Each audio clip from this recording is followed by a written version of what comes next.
Good day everyone, I am Derek Cabeltes and today we will be conducting our follow-up interview here in FYI for our Entrepreneurial Mind PIT.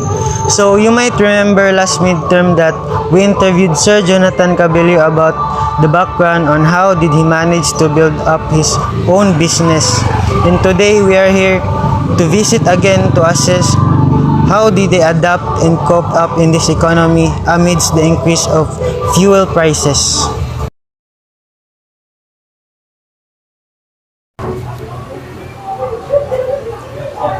So mo ni akong first question sir. Since sa atong last interview during sa midterm PIT, kung saan pagka-apekto sa imong business tungod sa baguhay nga pagsaka sa presyo sa gasolina? Okay, first of all, good morning. I am Leo Asis, a business partner FYI of Wilson Sales. Ang imong question is kung saan pag-apekto sa naitabo nga crisis. Yes sir. Karon naitabo sa Philippines and not only Philippines but the entire world. And so this affects very much in the business because running a business, kinahanglan gid ta og kwarta.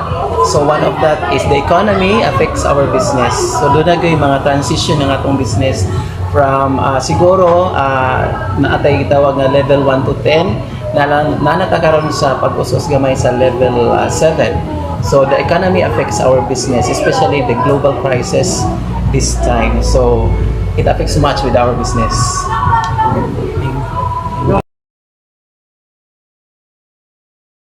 Ang pinakadako nga challenge nga na-face sa imong business during ani nga fuel price crisis o unsa nimo pag-address ani?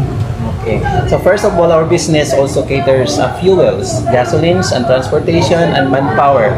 So everything rises, our economy rises. So as I've said, nga kini nga naitabo karon nga crisis sa business sa mga fuel karon, doon ay mga changes sa mga presyo sa palaliton. And so also the prices of our mga product increase.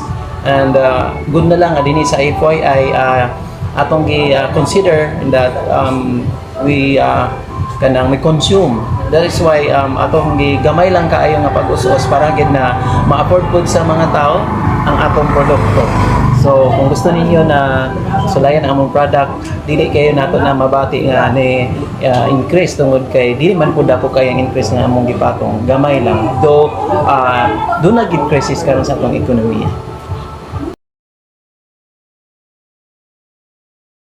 Question.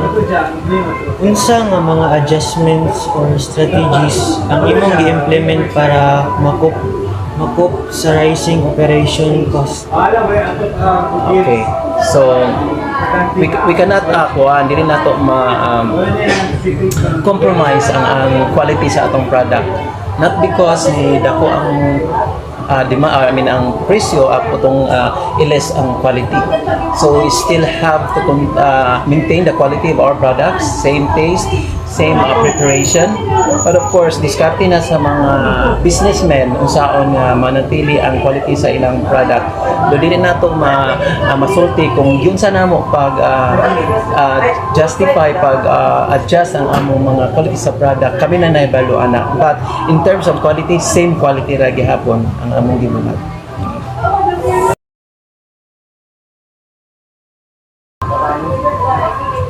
Pwede ka mag-share og usa ka difficult experience or setback during ani nga period og unsa imong natun-an gikan ani? Okay, so we have been experiencing pandemic time, right? So during the pandemic time, we have lots of experience adjusting our kanang proseso sa paghimo sa atong mga produkto. Do ang atong gi-maintain lang gid karon nga we still have to accommodate ang mga gikinahanglan sa atong katawhan without compromising the quality of our product. And of course, anang kamot ang FYI na makakuha gyapon ta og mga kanang sources atong mga product nga dili nato ma-compromise ang paghatag sa serbisyo sa atong mga customers.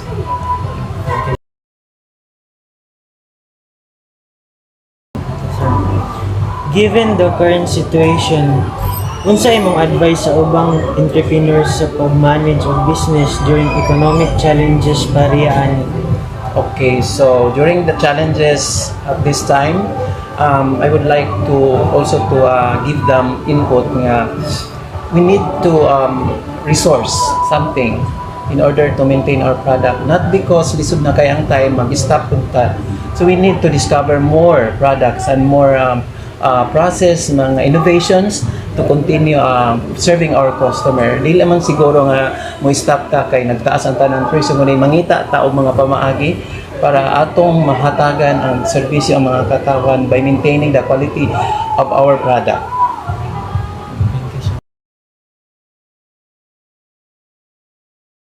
After comparing the business condition during our midterm interview and now, we realized that running a business is really not easy because daghan kayong challenges nga magihan.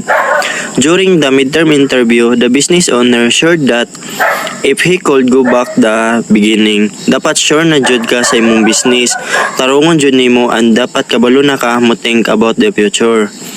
He also said that being resilient is very important because if problem come, dili dapat mo give up. Instead, laban lang gihapon. Then in our recent interview, we saw how those words become real in their actual situation. Because of the increase in gasoline prices and other expenses like manpower and fuel, lisod na kayo para sa ilahang business. Even though there are many crises and changes in prices, they still try to adjust little by little so that customer can still afford their products. What inspired us the most is that they continue to maintain the quality of their products and services despite the difficulties. This reflection taught us that business is not only about earning money but also about patience, sacrifice, resilience, and determination. The owner experiences show that in business, challenges will always exist, but what matters most is the willingness to continue and not give up.